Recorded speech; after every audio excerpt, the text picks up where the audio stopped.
Hello everyone, this is Dr. Robinson demonstrating the solution to an unusual growth stock.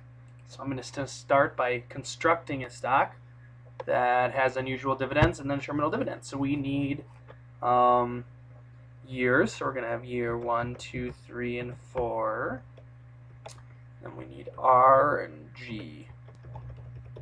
So this stock is going to pay 50 cents in year 1, 80 cents in year 2, 90 cents in year 3, and then in year 4 we're going to grow at G. So this will be the first dividend in the steady growth phase.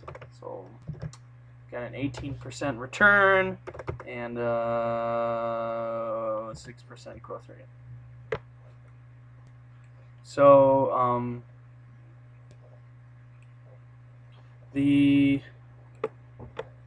and then we can ask, what is the present value of the stock assuming these dividends?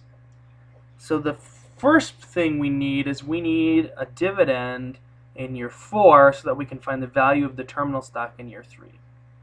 So to calculate that, we take the dividend in year 3 and multiply by 1 plus G. So our dividends are growing at 6% every year. So if we just got 90 cents, the next one will be 6% bigger than 90 cents, which is just a little bit less than 96 cents.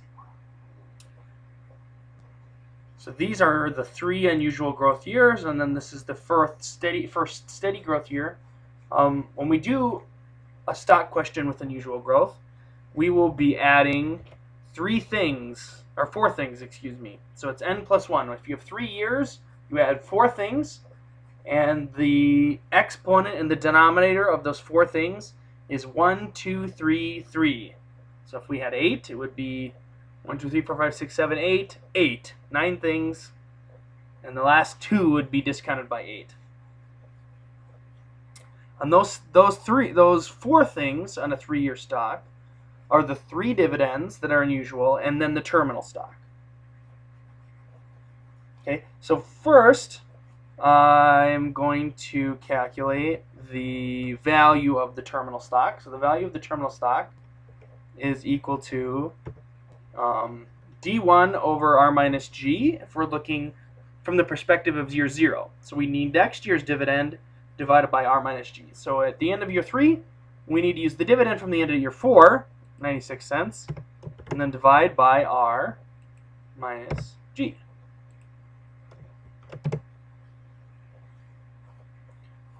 What that means is at the end of year 3, we would get a 90-cent dividend, and if we sold the stock, we would expect to make $7.95 in the sale.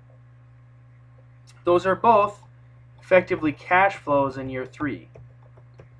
And so what we can do is create a new cash flow picture that includes both dividends and the value of the terminal stock. So we've got that, this one, and then this is this plus that. Okay, so this right here, that is the present, that is the value of the terminal stock in year 3. And then this is the value of the terminal stock and dividend 3. Both stock and the dividend.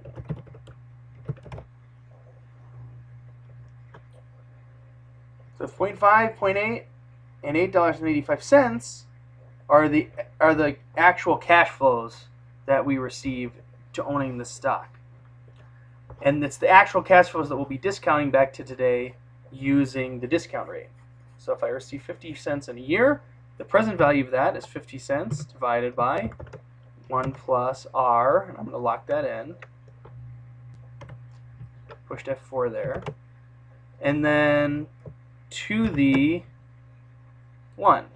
Okay, we want to discount by 1 year. So that 0.5, 50 cents arrives in a year. So we want the present value of 50 cents in year 0 if we get 50 cents at the end of year 1. So dividend divided by 1 plus R to the t, the time, which is 1.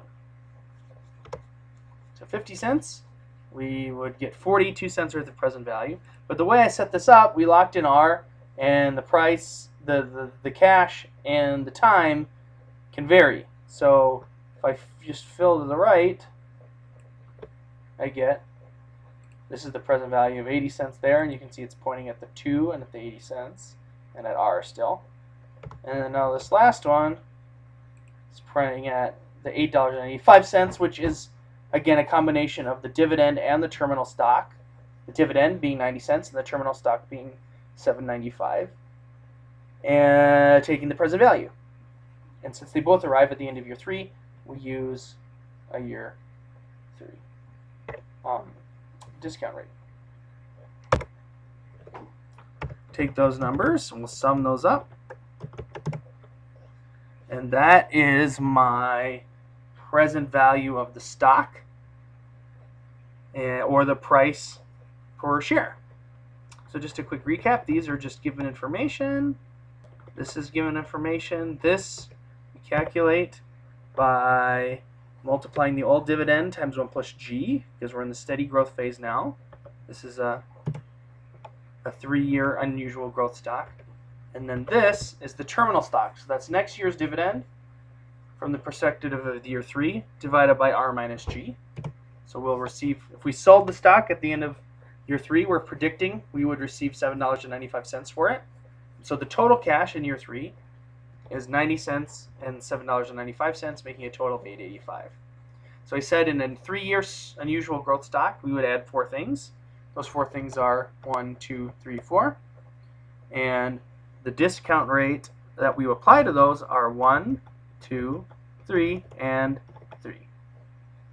So if I combine these together into one cell, I can get the actual cash flows in each year, take the discount those back to today, and sum, and get the value of the stock.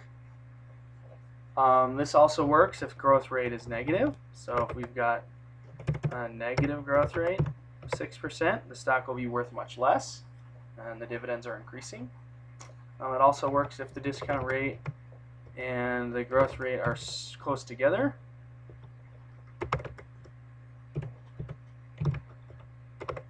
But G must be smaller than R, otherwise you get a negative price, which is not actually true. It's an infinite price. So G has to be less than R. If they're close, the price will be large. If they're small, the price will be small. So that is an example of a 3-year unusual growth stock. If you have more years, you'll need more columns, but the process will be similar. If we were calculating the required rate of return on the stock for a WACC calculation, we would use solver targeting this price. So if we knew growth rate was 3% and we wanted a price of $15, I would use solver, and I want to set this objective to be equal to $15 by changing, and now we want to change R. So that's the required rate that will make the price 15. I'm going to uncheck the make and constrain non-negative and solve. It says solver has found a solution, so I'll keep it. And looks like R is roughly 8.5%. So that would be the required rate of return on the stock. That's a similar kind of calculation to yield to maturity on a bond, but now here we've done it for a share rather than for a bond. So that was the valuation of an unusual growth stock and the required rate of return on unusual growth stock if you know the price.